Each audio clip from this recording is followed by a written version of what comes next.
Hello class 12th, कैसे हैं आप लोग। उम्मीद करते हैं बहुत अच्छे होंगे। तो देखो, हम लोगों का जो टॉपिक चल रहा था अब तक, हम लोग आपके लिए मैक्रो की सीरीज लेकर आ रहे हैं। मैक्रो में हम लोगों ने, क्योंकि हम लोगों को 26 अप्रैल तक का टाइम मिला है, तो 99% कंप्लीट मैक्रो टर्म सेकंड की हम आपके लिए लेके आएंगे। आईडी का भी एक चैप्टर डल चुका है, आप लोग देख सकते हैं चैनल पर। आईडी का चैप्टर हम लोगों ने कौन सा कवर किया है? एम्प्लॉयमेंट। इससे पहले हम लोग एडीएएस का चैप्टर फर्स्ट कवर कर चुके हैं, जिसमें कुछ कंसेप्ट हैं जो बेसिक हैं।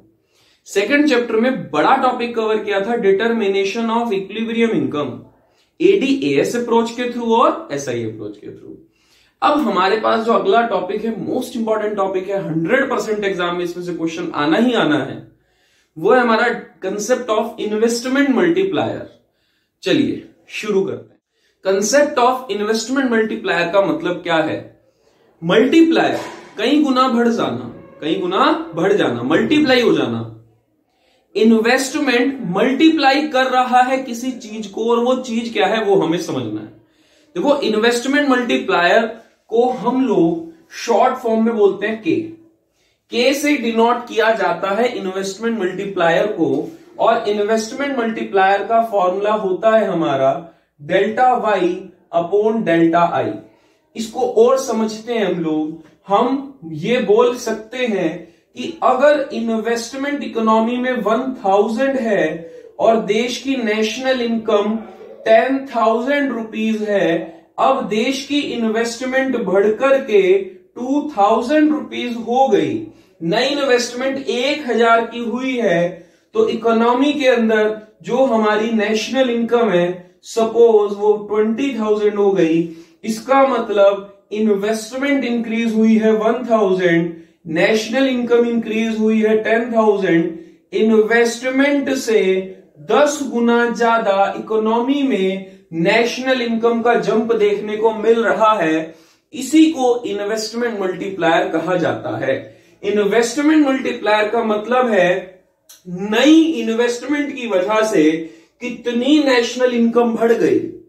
अब ये बढ़ती कैसे है सर? ऐसा कैसे हो सकता है कि 1000 की इन्वेस्टमेंट इकोनॉमी में इतना बड़ा जंप कर देगी, 10,000 की नेशनल इनकम को बढ़ा दे? उसी को हमें पढ़ना है।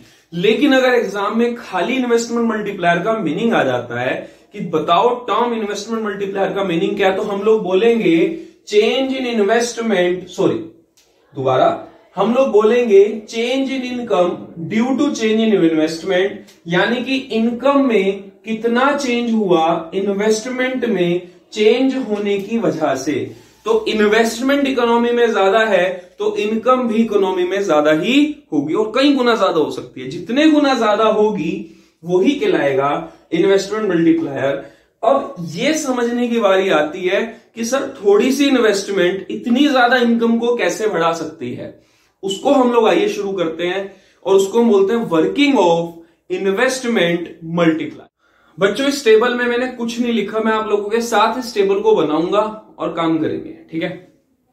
देखो, इस टेबल के अंदर सबसे पहला पॉइंट है एडिशनल इन्वेस्टमेंट, यानी इकोनॉमी के अंदर इन्वेस्टमेंट बढ़ा है। मैं एग्जांपल ले रहा हूं कि इकोनॉमी के अंदर जो इन्वेस्टमेंट बढ़ा है वो 1000 से इंक्रीज हुआ है।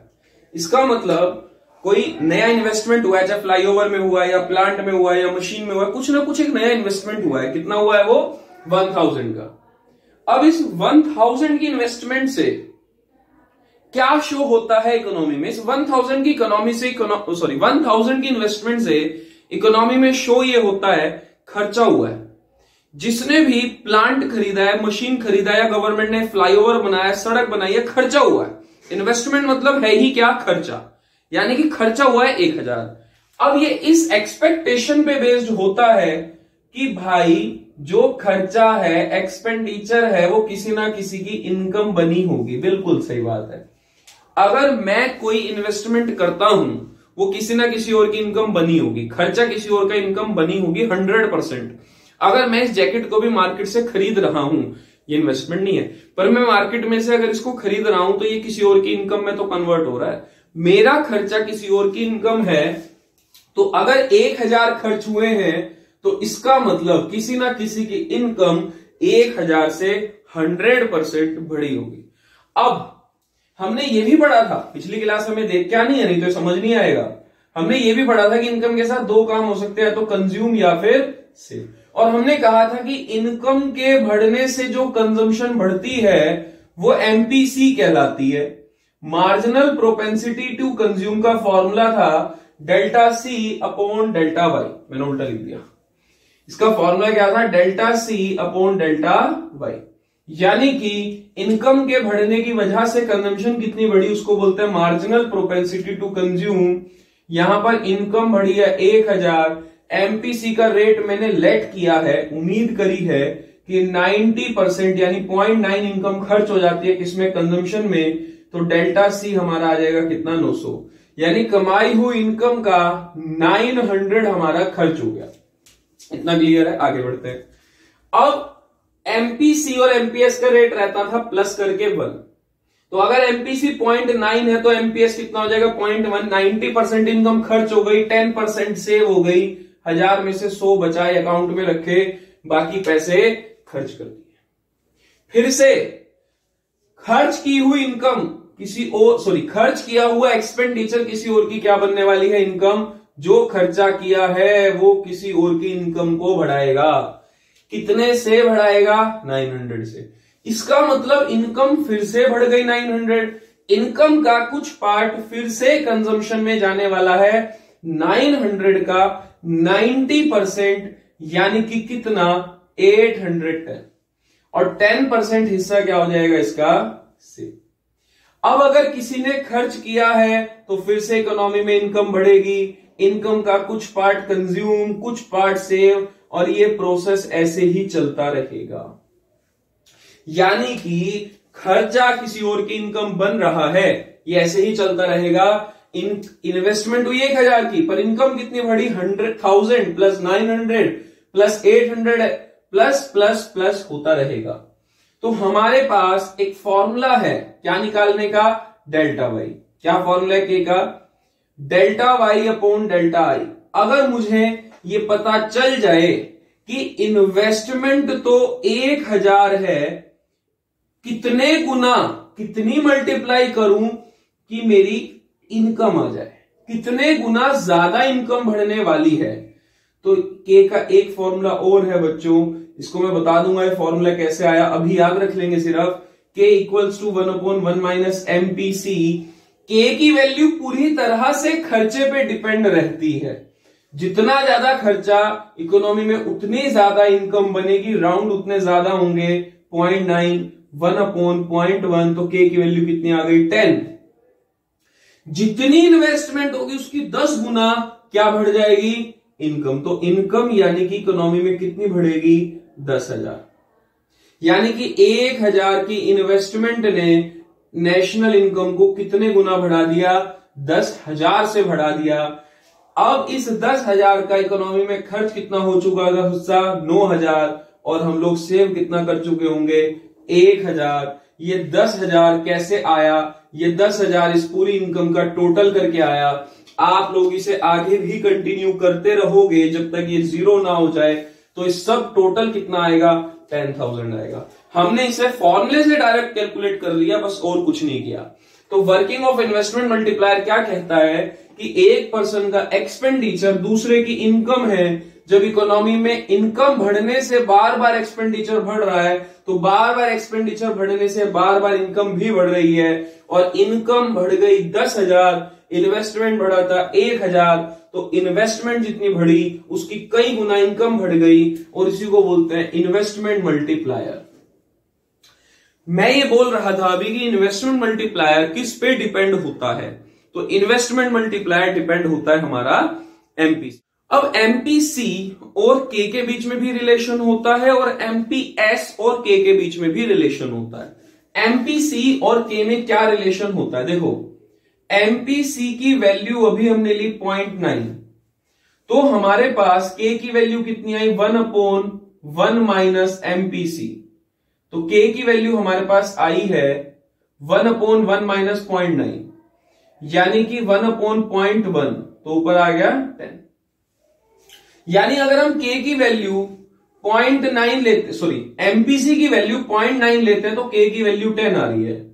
अगर हम इस एमपीसी को कम कर दें, 0.8 कर दें, तो के की वैल्यू कितनी आएगी? 1/1 माइनस एमपीसी, 1/1 माइनस 0.8, तो 1/0.2, ऊपर वैल्यू कितनी आ गई के की? इसका मतलब यह है कि सर आपने एमपीसी की वैल्यू को कम किया तो के की वैल्यू भी कम हो गई। यानी मल्टीप्लायर एमपीसी से अफेक्ट होता है। एमपीसी 0.9 था तो के 10 था, एमपीसी कम हुआ तो पॉइंट, ये के भी क्या हो गया? कम। आप एमपीसी को बढ़ाओ, के की वैल्यू ज्यादा, एमपीसी को घटाओ, के की वैल्यू कम। इसका अपोजिट रिलेशन होता है एमपीएस और के के बीच में। देखते हैं एक मिनट। तो एमपीएस और के में अपोजिट रिलेशन है। हम लेते हैं एमपीएस की वैल्यू को 0.1, जैसा कि क्वेश्चन में लिया हुआ है, तो के की वैल्यू। अब एमपीएस के लिए क्या फॉर्मूला है? अगर आपको इसे एमपीएस से कैलकुलेट करना है डायरेक्ट, तो 1/एमपीएस, यानी 1/0.1। तो के की वैल्यू कितनी आ रही है? 10। अब एमपीएस की वैल्यू हम लोगों ने ली है सपोज 0.8, सॉरी हम लोग यहां पे ना कम लेते हैं, सेविंग कम रहती है इकोनॉमी में, हमने लिया 0.2। तो एमपीएस की अगर वैल्यू 0.2 ली है तो के की वैल्यू 1/0.2 कितना आ गया? 5। तो हम लोगों को क्या देखने को मिला? एमपीएस की वैल्यू ज्यादा हुई, एमपीएस की वैल्यू क्या हुई? ज्यादा। 0.1 से 0.2 करी तो के की वैल्यू डाउन चली गई, यानी कि इसमें नेगेटिव रिलेशन है। एमपीसी और के में पॉजिटिव रिलेशन था। वहां पर क्या हो रहा था? मैं लिख लेता हूं कि एमपीसी जब हमने अभी 0.8 लिया था तो के की वैल्यू 5 थी, और एमपीएस जब हमने 0.9 लिया था तो के की वैल्यू 10। यानी एमपीसी के बढ़ने से, एमपीसी के बढ़ने से के की वैल्यू में उछाल आ रहा है, के की वैल्यू बढ़ रही है। यहां उल्टा है, यहां एमपीएस के बढ़ने से के की वैल्यू में डाउनफॉल आ रहा है। क्योंकि सेविंग ज्यादा होगी, खर्चा कम होगा, तो इकोनॉमी में इनकम भी कम बनेगी, राउंड कम हो जाएंगे। तो ये हमारा पूरा कंसेप्ट था किसका? इन्वेस्टमेंट मल्टीप्लायर का। लास्ट बात करते हैं और इस टॉपिक को खत्म करते हैं।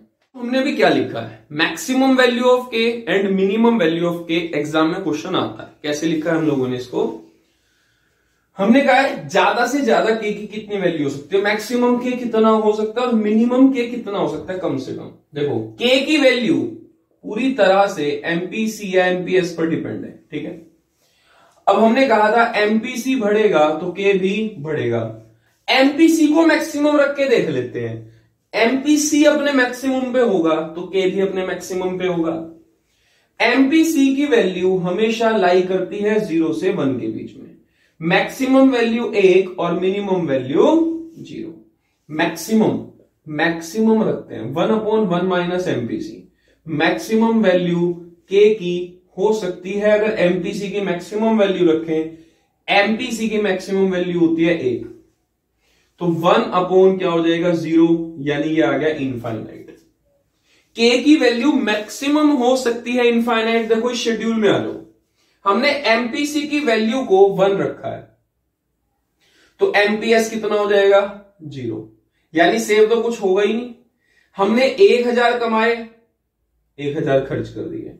जो 1000 खर्च करे वो अगली बार इनकम कितनी बन गई? 1000। फिर से 1000 खर्च कर दिए, क्योंकि एमपीएस का मतलब एमपीसी 100% है, जितना कमाया सारा खर्च कर दिया। फिर से कितनी इनकम बन जाएगी? 1000। हर बार 1000 खर्च होंगे और 1000 ही इनकम बन जाएगी, तो ये तो कभी खत्म ही नहीं होगा ना। तो के की वैल्यू क्या आ गई? इनफाइनाइट, कभी कैलकुलेट नहीं हो सकती मैक्सिमम वैल्यू, चलता रहेगा। मिनिमम वैल्यू कम से कम k equals to 1/1 minus MPC. K की मिनिमम वैल्यू निकालनी है तो एमपीसी की मिनिमम वैल्यू कम से कम 0 हो सकती है, तो वैल्यू आ गई 1। यानी कि इन्वेस्टमेंट मल्टीप्लायर की कम से कम वैल्यू 1 होगी। मतलब ये है कि एमपीएस हम क्या कर रहे हैं इस बार? एमपीसी 0 कर रहे हैं, तो एमपीएस अपने आप क्या हो जाएगा? 1, क्योंकि दोनों का टोटल 1 होना है।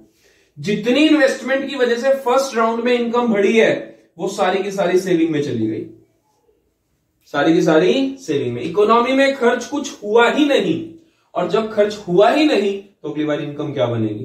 तो बस एक ही राउंड बन पाया, delta Y upon delta I, 1000 upon 1000। यहां डेल्टा वाई कितना आ जाएगा 1000, क्योंकि यहां का टोटल 1000 बैठेगा। डेल्टा आई भी कितना आ जाएगा 1000, तो कितना आ जाएगा के 1। तो के की मिनिमम वैल्यू 1 और मैक्सिमम वैल्यू इनफाइनाइट। देखो इस कंसेप्ट में जरा भी दिक्कत है मुझे बताना, मैं फिर से वीडियो अपलोड कर दूंगा, फिर से आपके लिए मेहनत करेंगे, फिर से एक्सप्लेनेशन के साथ इसको बना देंगे। लेकिन इसको पढ़ने से पहले प्रोपेंसिटीज वाली वीडियो जरूर देख लेना। प्रोपेंसिटीज नहीं पता होंगी तो फिर यहां कैसे प्रोपेंसिटी के बेस पे आप इन्वेस्टमेंट मल्टीप्लायर को समझोगे। नेक्स्ट वीडियो हम लोग लेके आएंगे इसके न्यूमेरिकल्स की, ठीक है। तो हम लोगों ने पहला चैप्टर पढ़ लिया, डिटर्मिनेशन ऑफ इक्विलिब्रियम पढ़ा, प्लस इसी चैप्टर का पार्ट इन्वेस्टमेंट मल्टीप्लायर पढ़ा। अब थर्ड वीडियो ला करके हम सेकंड चैप्टर खत्म कर देंगे। फर्स्ट वीडियो शायद 5 या 6 वीडियो में हमारी कवर हुई है, सेकंड वाला चैप्टर थर्ड 3 वीडियो में हमारा कवर हो जाएगा। इसके बाद हम एक्सेस डिमांड डेफिसिट डिमांड लेंगे, एडीएस हमारा खत्म हो जाएगा।